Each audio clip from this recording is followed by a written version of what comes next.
Hello my dear students.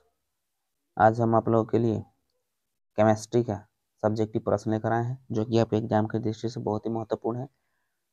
तो यदि आप मेरे वीडियो को अभी तक लाइक नहीं किए हैं तो लाइक कर दें, कमेंट कर दें और अपने दोस्तों में फटाफट शेयर कर दें। और यदि आप मेरे इस चैनल पर नए हैं तो मेरे चैनल को सब्सक्राइब कर लें और साथ ही बेल आइकन को दबाना ना भूलें ताकि मेरे वीडियो का नोटिफिकेशन सबसे पहले आप तक पहुँचे। तो चलिए फटाफट हम लोग यहाँ से क्वेश्चन करना प्रारंभ करते हैं।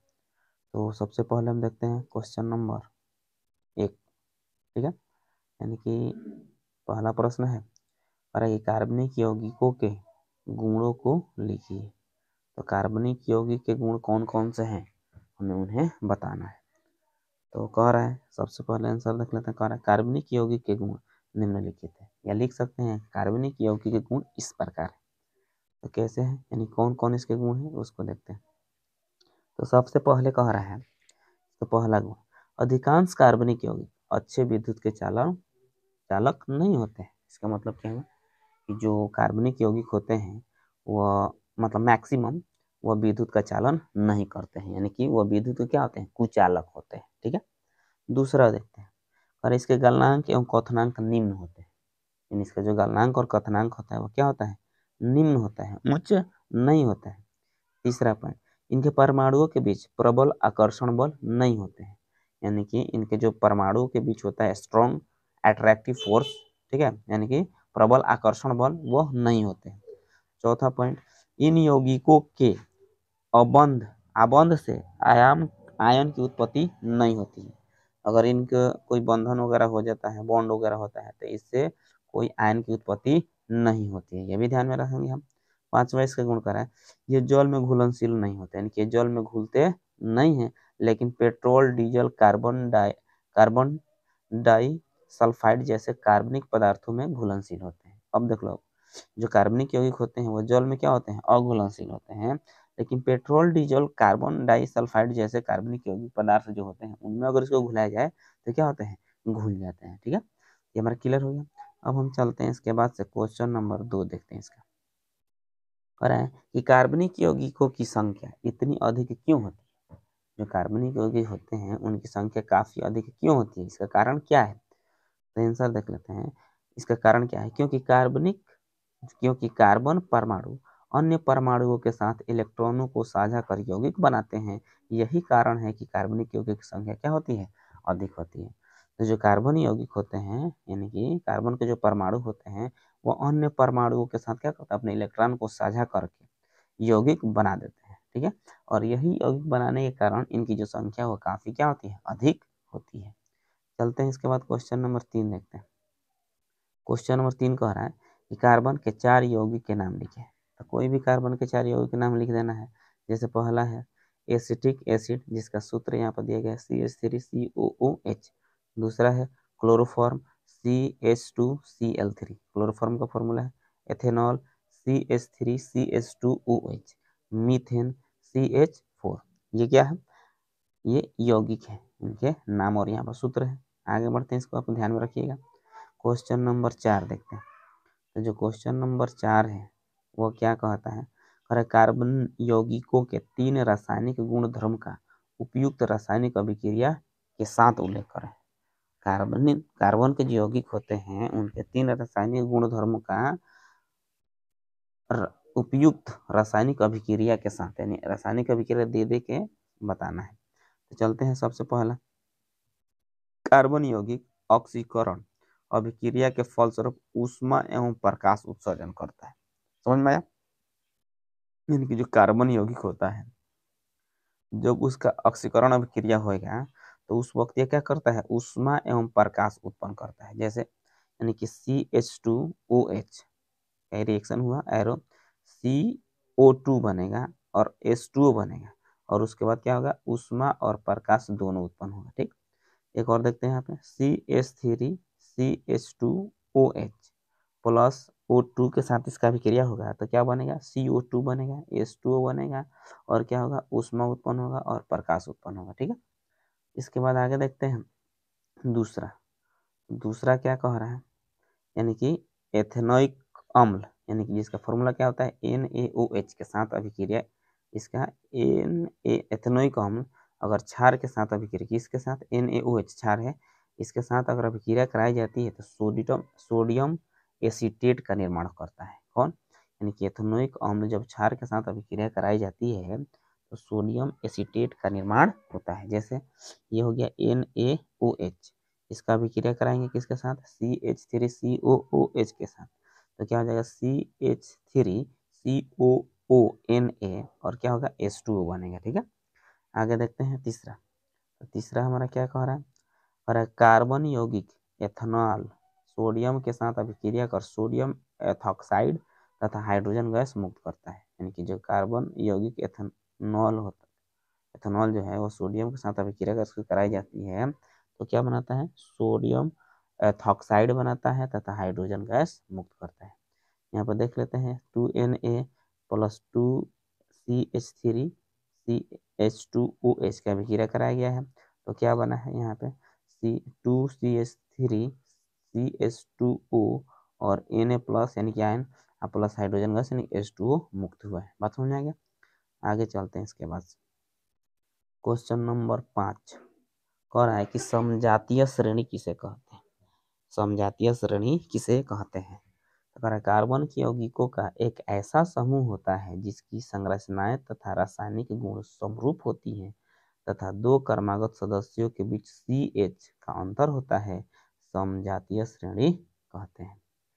क्या नहीं समझ आए, फिर समझते हैं। कार्बन की यौगिकों का एक ऐसा समूह, ये जो समझाती है वो कार्बन की यौगिकों का क्या होता है, एक ऐसा समूह होता है जिसकी संरचनाएं तथा रासायनिक गुण क्या होता है, समरूप होते हैं, एक समान, जिसकी संरचना हो जाएगा वो भी सेम और रासायनिक समरूप क्या हो जाएगा वो भी सेम होता है तथा दो क्रमागत सदस्यों के बीच, यानी कि दो क्रमागत सदस्यों के बीच किसका अंतर होता है, CH का अंतर होता है, समजातीय श्रेणी कहते हैं। जैसे एल्काइंस का समजातीय श्रेणी CH3 C2H6 और C3H2 आदि, इनके क्रमागत सदस्यों के बीच कितना का अंतर है, CH2 का अंतर है। ठीक है, तो ये क्या है, ये सब समजातीय श्रेणी है। ठीक है, आगे बढ़ते हैं। इसके बाद क्वेश्चन नंबर देखेंगे 6, समवायता किसे कहते हैं, उदाहरण दे। समवायता क्या है, तो कहेंगे समान आणविक सूत्र, यानी कि जिनका आणविक सूत्र क्या हो, समान हो लेकिन विभिन्न संरचना वाले, और जिनके संरचना सूत्र क्या होना चाहिए, संरचना जो हो वो अलग अलग हो वाले, ऐसे यौगिक संरचनात्मक समवाय कहते हैं।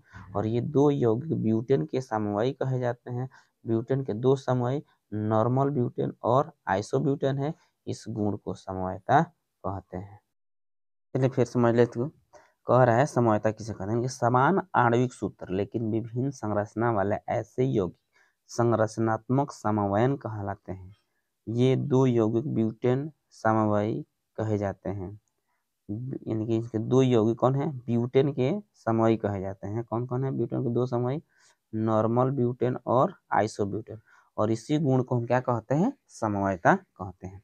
या हम कह सकते हैं कि वैसे यौगिक जिनके आणविक सूत्र क्या हो, समान, लेकिन उनकी जो संरचना सूत्र है वो क्या हो, अलग अलग होते हैं। तो इस प्रकार के जो गुण जिसमें पाया जाता है उसे हम क्या कहते हैं, समवायता कहते हैं।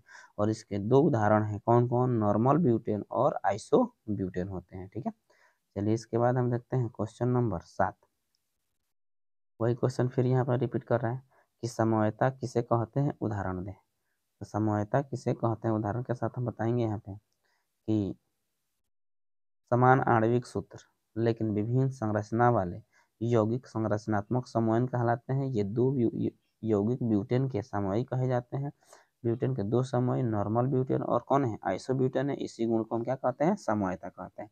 जैसे ब्यूटेन का सूत्र देख लेते हैं C4H10, C4H10 है, यहाँ पर देख लेते हैं C4H10 का संरचना सूत्र है, क्या दिख रहा है यहाँ पे, सब कार्बन एक सीरीज में है। इसका एक कार्बन कितने से, 4 से, 4 हाइड्रोजन से, यानी 4 बॉन्ड से बना हुआ है।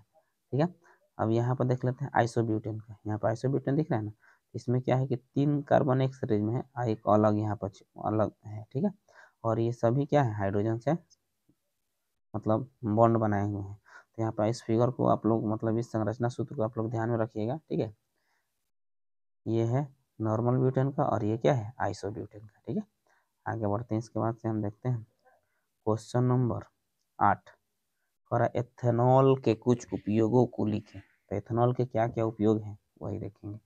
और इनका उपयोग tincture, iodine, cough syrup, tonic आदि औषधि बनाने में किया जाता है।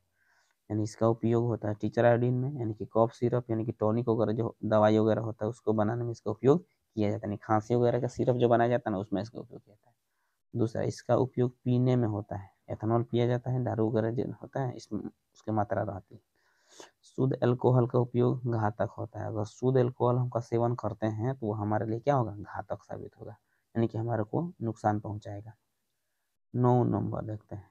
ठीक है, 9 नंबर जो क्वेश्चन है वो कह रहा है कि सहसंयोजी अबंध किसे कहते हैं। सहसंयोजी अबंध किसे कहते हैं? और दो परमाणुओं के बीच इलेक्ट्रॉन की एक युग्म साझेदारी के द्वारा बनने वाले अबंध सहसंयोजी अबंध कहलाते हैं। ये समझ में आ गया। और दो परमाणुओं के बीच इलेक्ट्रॉनों को युग्म की साझेदारी यानी कि इलेक्ट्रॉन को क्या करना, साझा करके उसके द्वारा जो बंध बनता है उसे हम क्या कहते हैं, सहसंयोजी अबंध कहते हैं। ठीक है, सहसंयोजी अबंध वाले अणु सहसंयोजी अबंध वाले अणुओं में भीतर तो प्रबल आबंध होता है लेकिन इनका अंतरा आणुक बल कम होता है। यानी कि इसके भीतर जो होता है क्या होता है, प्रबल आबंध होता है और इनका जो अंतरा आणुक बल होता है वो क्या होता है, कम होता है। इन यौगिकों के क्वथनांक और गलनांक कम होते हैं। इनके जो क्वथनांक और गलनांक होते हैं वो भी क्या होते हैं, कम होते हैं। चूंकि परमाणुओं के बीच इलेक्ट्रॉनों की साझेदारी होती है और आवेशित कण बनते हैं, ऐसे यौगिक विद्युत के कुचालक होते हैं। यानी कह रहा है कि जो परमाणु के बीच क्या होता है, इलेक्ट्रॉनों का साझा होता है और आवेशित कण बनते रहते हैं और ऐसे यौगिक जो होते हैं क्या होते हैं, विद्युत के कुचालक होते हैं। ठीक, ये ध्यान में रखेंगे। हम आगे चलते हैं, इसके बाद अगला क्वेश्चन देखते हैं। क्वेश्चन नंबर 10 कह रहा है कि समवायी क्या है। तो समवायी क्या है, कर कुछ ऐसे कार्बनिक यौगिक होते हैं जिनके अणु सूत्र समान होते हैं लेकिन उनकी संरचना सूत्र भिन्न भिन्न होते हैं, वे यौगिक एक दूसरे के समवायी कहलाते हैं। यह गुण समवायता कहलाती है, जिसे जैसे एथिल अल्कोहल, डाइमिथाइल एथर, इनके अणु सूत्र क्या होते हैं, C2H6O होते हैं। यानी कहने का मतलब ये है, समय क्या है, तो कुछ ऐसे यौगिक होते हैं, कुछ कार्बन के ऐसे यौगिक होते हैं, ठीक है, जिनके अणु सूत्र क्या होते हैं, समान होते हैं लेकिन संरचना सूत्र क्या होते हैं, भिन्न भिन्न होते हैं। और इन्हें एक यौगिक ये दूसरे यौगिक क्या कहलाते हैं, समवायी कहलाते हैं। और ये जो गुण होता है उसको हम समवायता कहते हैं। जैसे अल्कोहल और डाई मिथाइल जो है उनका जो अणु सूत्र क्या होता है, C2H6O होता है। ठीक है, यानी इनके अणु सूत्र समान होंगे लेकिन इनके संरचना सूत्र क्या होगा, बिल्कुल अलग अलग होगा। चलिए इसके बाद हम देखेंगे क्वेश्चन नंबर 11 और कि हीरा और ग्रेफाइट के गुणों में अंतर होने का कारण क्या है। यानी क्या अंतर, यानी हीरा और ग्रेफाइट के गुण में अंतर क्यों पाया जाता है, इसका क्या कारण है, इसका मुख्य कारण क्या है। आंसर हमारा कारण, हीरा में प्रत्येक कार्बन परमाणु 4 अन्य परमाणुओं से जुड़ा होता है। समझे, यानी कि जो हीरा में होता है प्रत्येक कार्बन के जो परमाणु होते हैं वो कितने बंध से जुड़े होते हैं, 4 अन्य परमाणु से जुड़ा होता है। इस प्रकार एक दृढ़ त्रिआमी संरचना बनती है। जब 4 से जुड़ा होता है तो क्या होता है, एक दृढ़ मतलब मजबूत क्या बनता है, त्रिआमी संरचना बनता है। अतः हीरा अत्यंत कठोर होता है, ये भी जानते हैं किसके वजह से, इसी की वजह से, यानी कि जो दृढ़ आयामी संरचना होने के कारण हीरा क्या होता है, कठोर होता है। ग्रेफाइट में कार्बन परमाणु के अन्य 3 कार्बन परमाणुओं से जुड़ा होता है। ग्रेफाइट में जो कार्बन परमाणु होता है कितने से जुड़े होते हैं, 3 परमाणुओं से जुड़ा होता है। अतः यह हेक्सागोनल प्लेटों के रूप में रमा बनाता है। प्लेटों के बीच इलेक्ट्रॉन भरे रहने के कारण यह सुचालक भी है। बात समझ में आ गया। यानी कि ये क्वेश्चन हमसे क्या पूछा गया है कि हीरा और ग्रेफाइट में क्या अंतर है हो सकता है, यानी किसके वजह से अंतर पड़ता है दोनों में। तो यहाँ पे हम कह सकते हैं कि हीरा का जो परमाणु है वह 4 अन्य परमाणुओं के संयोग से जुड़ा होता है। ठीक है, और यह एक दृढ़ त्रिआमी संरचना बनाता है। और हीरा इसलिए क्या होता है, कठोर होता है। परंतु ग्रेफाइट जो होता है वह 3 परमाणुओं से जुड़ा होता है। ठीक है, और यह हेक्सागोनल आकृति देता है और इसके बीच में इलेक्ट्रॉन भरे रहते हैं, जिसके कारण ये क्या होता है, विद्युत का सुचालक होता है। बात समझ आ रहा है ना। ठीक है, अगर इसमें अंतर पूछा जाए तो कहना हीरा चमकीला होता है, ग्रेफाइट चमकीला नहीं होता है। हीरा विद्युत का कुचालक होता है, ग्रेफाइट विद्युत का सुचालक होता है। इसका उपयोग आभूषण बनाने में किया जाता है, इससे पेंसिल बैटरी वगैरह जो होता है उसमें इसका उपयोग किया जाता है। तो ऐसे हम इसका अंतर बता सकते हैं जब हमसे पूछा जाएगा तो। ठीक, आगे चलते हैं। इसके बाद से हम क्वेश्चन देखते हैं 12 नंबर और कि सिरका क्या है, इसके उपयोग को लिखें। कर सिरका क्या है, नहीं कि सिरका एथेनोइक अम्ल का तनु घोल है। सिरका क्या है, सिरका जो है एथेनोइक एथेनोइक अम्ल का तनु घोल यानी कि विलयन है। इनमें अन्य पदार्थ जैसे एस्टर, शर्करा, जेक्स्ट्रिन आदि तथा अन्य अम्ल घुले होते हैं। कि इसमें कौन कौन से पदार्थ घुले होते हैं? एस्टर हो गया, शर्करा हो गया, जेक्स्ट्रिन आदि हो गया, ये सब क्या होते हैं? उसमें घुले होते हैं। सिरका का उपयोग सुगंध पैदा करने वाले पदार्थ और अचार आदि परीक्षण के रूप में किया जाता है। समझ में आ रहा है? लेकिन जो सिरका का उपयोग है क्या कहाँ किया जाता है? सुगंध पैदा करने वाले पदार्थ और जैसे अचार वगैरह हो गया उसमें बनाने के लिए इसका उपयोग किया जाता है। किसका? सिरका का। 13 नंबर क्वेश्चन देखते हैं। 13 नंबर क्वेश्चन हमारा कह रहा है एथेनोइक अम्ल के भौतिक गुणधर्म को लिखें। एथेनोइक अम्ल के भौतिक गुणधर्म को लिखें। तो देखते हैं। एथेनोइक अम्ल को साधारणतः एसिटिक अम्ल कहा जाता है। एथेनोइक अम्ल है उसको क्या कहते हैं? एसिटिक अम्ल भी कहते हैं। यह अम्ल कार्बोक्सिलिक अम्ल समूह से संबंधित है। यानी कि जो कौन अम्ल है? यानी कि एथेनोइक जो अम्ल है वो किससे संबंधित है? कार्बोक्सिलिक अम्ल के समूह से संबंधित है। एसिटिक अम्ल के 3 से 4% विलयन को सिरका कहा जाता है। जो एसिटिक होता है उसके 3 या 4% जो विलयन होता है उसको क्या कहते हैं? सिरका कहते हैं। यह अचार में परिरक्षक का काम करता है। यानी कि अचार बनाने के रूप में यह काम होता है, इसका काम किया जाता है। शुद्ध एथेनोइक अम्ल का गलनांक लगभग कितना होता है? 290 के यानी केल्विन होता है। शीत के मौसम में यह जम जाता है, इसलिए इसे ग्लेशियल एसिटिलीन अम्ल कहा जाता है। यानी कि ये शीत के मौसम में क्या होता है? गल जाता है। जब गल जाता है कौन? ये जो अम्ल होता है गल जाता है। और गल जाने के कारण इसे क्या कहा जाता है? ग्लेशियल एसिटिक अम्ल कहा जाता है। खनिज अम्लों की तुलना में इसकी अम्लीयता दुर्बल है। अगर खनिज अम्ल की बात की जाए तो उसके इसकी जो अम्लीयता काफी कम होता है।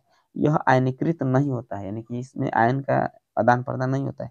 यह आयनीकृत नहीं होता है। यह जल में आसानी से घुल जाता है। कौन? यानी कि एथेनोइक अम्ल है वो क्या होता है? जल में आसानी से घुल जाता है। ठीक है।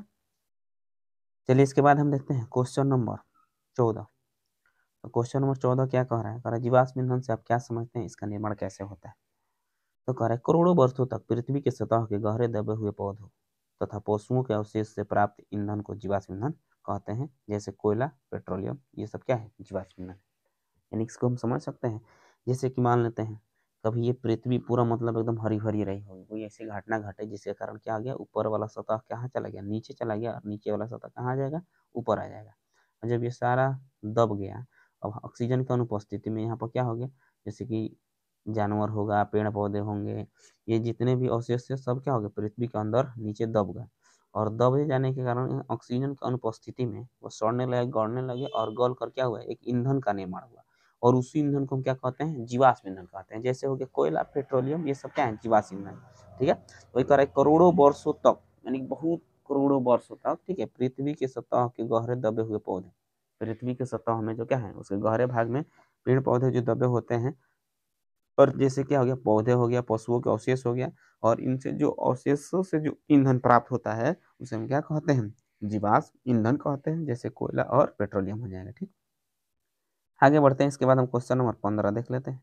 क्वेश्चन नंबर 15 क्या हो रहा है कि कार्बन तत्व एक अद्वितीय तत्व है कैसे? कार्बन तत्व एक अद्वितीय तत्व है कैसे? क्वेश्चन आंसर देखते हैं। और सभी ज्ञात परमाणुओं में से केवल कार्बन परमाणु में ही यह क्षमता है कि वे आपस में मिलकर लंबी श्रृंखला बनाते हैं। और जितने भी तत्वों के परमाणु हैं, जितने भी परमाणु दिख रहे हैं, उनमें कार्बन ही एक ऐसा परमाणु है जिसमें यह गुण पाया जाता है, यह क्षमता पाया जाता है, यह क्वालिटी पाया जाता है कि वह आपस में ही मिलकर क्या कर सकती हैं? लंबी श्रृंखला बना सकती हैं। जैसे इस तरह, समझ में आ रहा है ना? यानी कि लंबी श्रृंखला बना सकती हैं। प्रत्येक ऐसी लंबी श्रृंखला कार्बन परमाणु को इस प्रकार सरल आधार प्रदान करती हैं जिससे अन्य परमाणु विभिन्न विधियों द्वारा जोड़ सकते हैं, मतलब जुड़ सकते हैं। ठीक है, जुड़ सकते हैं, जिससे परिमाण स्वरूप कार्बन तत्व टग किस्मों के यौगिक बनाए जा सकते हैं। ठीक है। यानी कहने का मतलब ये है कि ये जब ऐसी लंबी श्रृंखला बनाते जाती है जिसमें अगर बाहर से भी कोई अन्य परमाणु उसमें जुड़ना चाहे तो वो क्या हो सकते हैं? किसी विधि द्वारा उसमें वो क्या होते हैं? जुड़ सकते हैं, जिसके परिणाम स्वरूप जो तत्व के किस्म क्या होते हैं? यौगिक बहुत ज्यादा बना सकते हैं। इसीलिए ये जो कार्बन के तत्व क्या है? एक अद्वितीय तत्व कहलाते हैं। ठीक है। आगे चलते हैं। क्वेश्चन नंबर हमारा हो जाएगा 16। इस प्रकार क्वेश्चन हम देखे हैं पहले भी। और समजातीय श्रेणी क्या है, इसका उदाहरण से समझें। पर यौगिक को कैसी श्रृंखला है जिसमें कार्बन श्रृंखला में स्थित हाइड्रोजन को एक ही प्रकार के प्राकार्यम समूह प्रतिस्थापित करता है, उसे समजातीय श्रेणी कहते हैं। इसके दो क्रमागत सदस्य CH2 ग्रुप का अंतर होता है। कहने का मतलब ये है, कह रहे कि यौगिक की ऐसी श्रृंखला है जिसमें कार्बन श्रृंखला में स्थित हाइड्रोजन को एक ही प्रकार का प्रकार्यक समूह प्रतिस्थापित करता है, यानी उसको विस्थापित करता है, उसे क्या कहते हैं, समजातीय श्रेणी कहते हैं। इसके दो क्रमागत सदस्य होते हैं जिनमें अंतर कितना का पाया जाता है, CH2 का अंतर पाया जाता है। जैसे हम देख सकते हैं यहाँ पे, जैसे मैं कह रहा है एल्केन समजातीय श्रेणी का सामान्य सूत्र क्या होता है, CHNH2N+2। ठीक है, इसका ध्यान में रखना है कि एल्केन का जो समजातीय सूत्र होता है वह क्या होता है, CHNH2N+2। इस श्रेणी के सदस्य methane CH4, ethane C2H6, propane CH3H8, butane C4H10, pentane C15H12, hexane C6H14 आदि हैं। ठीक है, आगे बढ़ते हैं। इसके बाद से क्वेश्चन नंबर 17 देखते हैं। क्वेश्चन नंबर 17 कह रहा है कि साबुनीकरण किसे कहते हैं, प्रयोगशाला में साबुन किस प्रकार बनाए जाते हैं, वर्णन कीजिए। कह रहा है कि जब वसा या तेल को NaOH के साथ गर्म किया जाता है तो वसा या तेल के अणु विघटित हो जाते हैं। इस प्रक्रिया को साबुनीकरण कहते हैं, जिसके फलस्वरूप क्या बनता है, साबुन बनता है। कह रहा है कि जब वसा या तेल को NaOH के साथ गर्म किया जाता है तो वसा या तेल क्या होता है, विघटित हो जाता है, और विघटित होने के फलस्वरूप क्या हो, विघटित हो जाता है, और विघटित होने की प्रक्रिया को हम क्या कहते हैं, साबुनीकरण कहते हैं। और इसी प्रक्रिया के द्वारा क्या बनता है, साबुन बनता है। यानी कि जब साबुनीकरण होता है तो क्या बनता है, साबुन बनता है। बात समझ आ गया ना। यानी कि जब वसा या तेल को NaOH के साथ गर्म किया जाता है तो वसा और या तेल विघटित हो जाते हैं, और इस प्रक्रिया को हम साबुनीकरण कहते हैं, जिसके फलस्वरूप क्या बनता है, साबुन बनता है। अब प्रयोगशाला में साबुन कैसे तैयार किया जाता है, इसको देखते हैं। और प्रयोगशाला में साबुन तैयार करने की निम्नलिखित सामग्री चाहिए, यानी कैसे क्या क्या चाहिए जिससे हम क्या कर सकते हैं, साबुन बना सकते हैं। तो सबसे पहले वनस्पति तेल चाहिए। इसमें क्या होता है, कैस्टर्ड होता है, कैस्टर तेल यानी कास्टा सीड तेल होता है। ठीक है, कॉटन सीड तेल सबसे पहले वनस्पति कह सकते हैं इसको हम।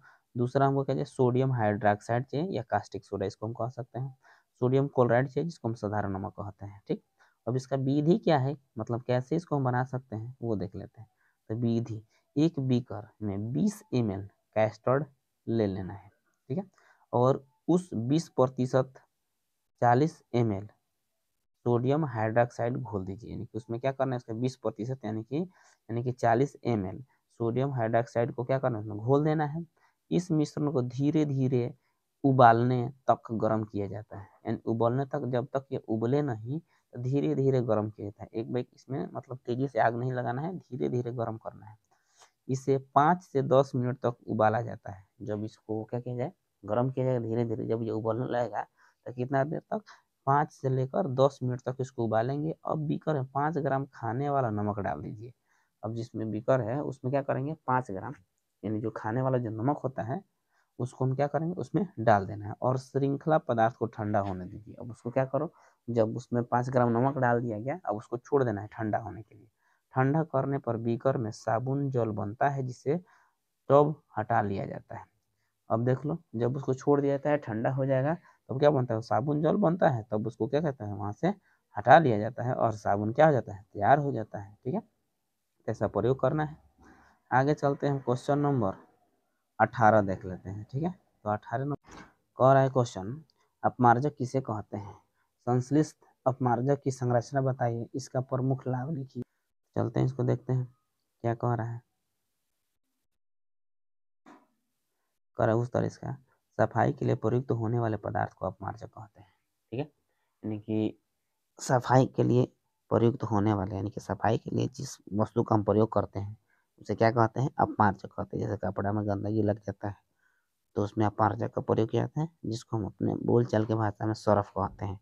ठीक है, तो वही कह रहा है कि सफाई के लिए प्रयुक्त होने वाले पदार्थों को हम क्या कहते हैं, अपमार्जक कहते हैं। बहुत पहले से अपमार्जक के रूप में साबुन का प्रयोग होता रहा है। यानी इसके पहले जब तक अपमार्जक नहीं था तो उसमें क्या होता था, साबुन का प्रयोग किया जाता है कपड़े वगैरह धोने के लिए, साबुन का प्रयोग होता रहा। परंतु आजकल संश्लिष्ट अपमार्जक अधिक लोकप्रिय हो गया है। अब क्या हो रहा है, जो संश्लिष्ट अपमार्जक है वो अब मतलब ज़्यादा चल रहा है। संश्लिष्ट अपमार्जक के दो सिरों वाले अणु होते हैं, यानी कि जो संश्लिष्ट अपमार्जक होते हैं उसमें दो सिरों वाले अणु होते हैं, जिनका एक सिरा जल को आकर्षित करता है, जो प्रायः सल्फेट SO4 या सल्फोनेट SO3Na ग्रुप द्वारा बना होता है। यानी कि इसका जो एक सिरा होता है जो जल को आकर्षित करता है, जो किससे बना होता है, SO4 या SO3Na, यानी कि जिसको हम सल्फोनेट कहते हैं, ग्रुप द्वारा बना होता है। दूसरा सिरा जल को प्रतिकर्षित करता है, जो हाइड्रोकार्बन युक्त होता है। और जो दूसरा सिरा होता है वह जल को क्या करता है, प्रतिकर्षित करता है, और ये क्या होता है, एक हाइड्रोकार्बन युक्त होता है। आगे देखते हैं, अगर संश्लिष्ट अपमार्जक कठोर जल में भी पर्याप्त मात्रा में झाग उत्पन्न कर सकते हैं। ठीक है, यानी कह रहा है कि जो अपमार्जक होते हैं वो संश्लेषित अपमार्जक जो होते हैं वो कठोर जल में भी पर्याप्त मात्रा में झाग बनाते हैं। ये कठोर जल के साथ अघुलनशील कैल्शियम या मैग्नीशियम के लवण नहीं बनाते हैं। ठीक है, यानी क्या होते हैं, जो संश्लिष्ट अपमार्जक होते हैं वो कठोर जल में भी पर्याप्त मात्रा में क्या करते हैं, झाग बनाते हैं, यानी कि फेन उत्पन्न करते हैं। ये कठोर जल के साथ अघुलनशील कैल्शियम या मैग्नीशियम लवण नहीं बनाते हैं। ठीक है, अगर कठोर जल में इसको दिया है तो यह अघुलनशील जो कैल्शियम होता है, मैग्नीशियम होता है, तो उस प्रकार के कोई लवण नहीं बनाएंगे। ठीक, चलिए इसके बाद हम देखते हैं अगला क्वेश्चन 19 नंबर। अरे क्या कारण है कि ग्रेफाइट विद्युत का सुचालक है, कारण बताना है, जल्दी देखते हैं। अरे ग्रेफाइट में प्रत्येक कार्बन परमाणु केवल 3 कार्बन परमाणुओं के सहसंयोजक बंधों द्वारा जुड़ा होता है।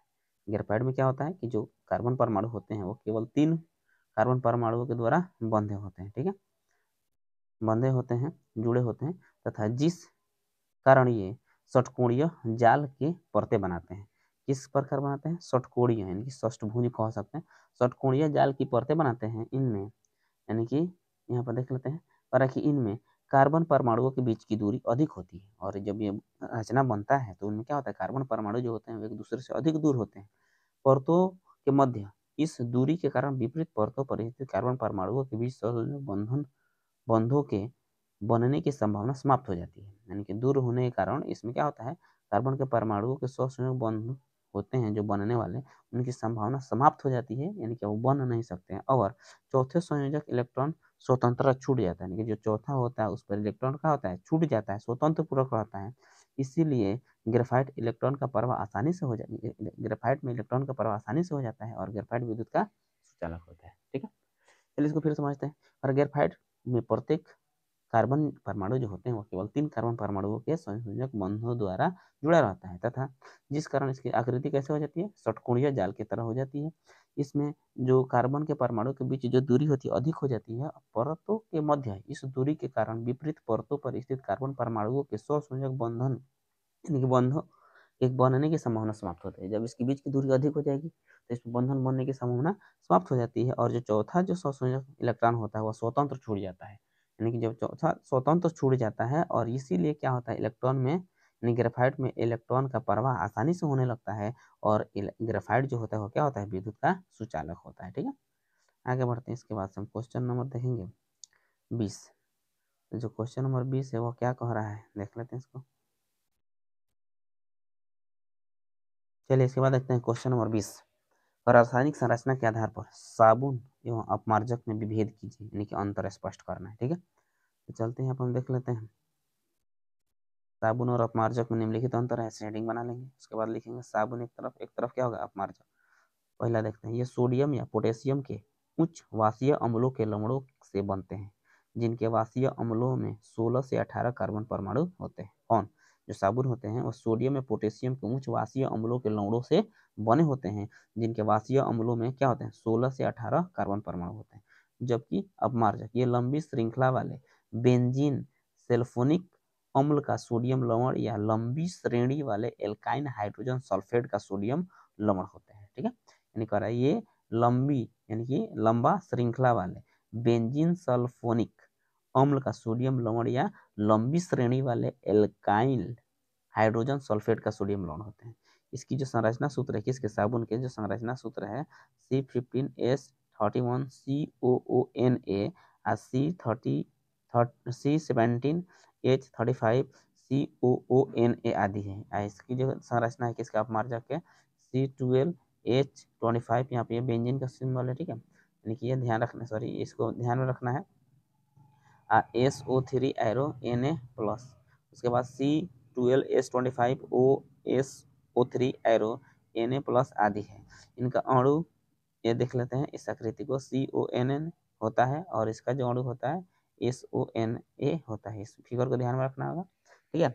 या हम ऐसे ही कह सकते हैं, साबुन अपमार्जक में अंतर पूछा जाता है, ये भी बताया जा सकता है कि साबुन से अपमार्जक और साबुन की तुलना की जाता है। अपमार्जक से कपड़े की गंदगी आसानी से साफ हो जाती है, जबकि साबुन से आसानी से साफ नहीं हो सकती है। अपमार्जक होता है वो कठोर जल में भी झाग उत्पन्न कर सकता है, जो साबुन है कठोर जल में झाग उत्पन्न नहीं कर सकता है। इससे कपड़ा को मतलब साफ करना आरामदायक होता है, इससे उतना आरामदायक नहीं होता है, ठीक है। तो हम ऐसे इसका अंतर ये भी बता सकते हैं। तो चलिए आज यानी कि हमारा 20 क्वेश्चन केमिस्ट्री का कंप्लीट होता है। तो आज के वीडियो में इतना ही। यदि मेरा वीडियो को अच्छा लगा हो तो लाइक करें, कमेंट करें और अपने दोस्तों में शेयर करें। और यदि आप मेरे चैनल पर नए हैं तो मेरे चैनल को सब्सक्राइब कर लें और बेल आइकन को दबाना ना भूलें। चलिए तो आज के लिए इतना ही, फिर मिलते हैं अगले क्लास में, तब तक के लिए जय हिंद जय भारत।